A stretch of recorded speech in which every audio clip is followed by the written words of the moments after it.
Yuk mendengarkan. Hari pertama, Allah menciptakan terang dan gelap.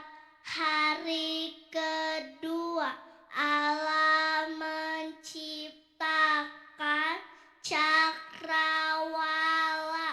Hari ketiga, Allah menciptakan tumbuh-tumbuhan dan laut dan darat. Hari keempat, Allah menciptakan benda terang seperti matahari, bulan, dan bintang.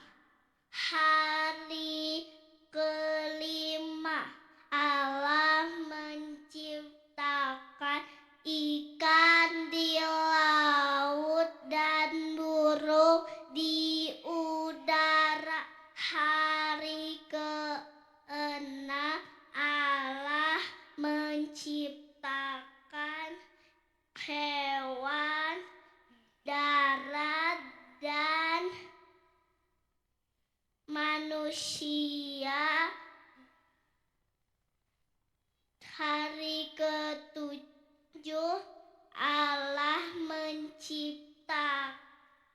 selesai menciptanya. Allah pun istirahat. Saya punya lagu loh, yuk dengarkan. Terang dan gelap.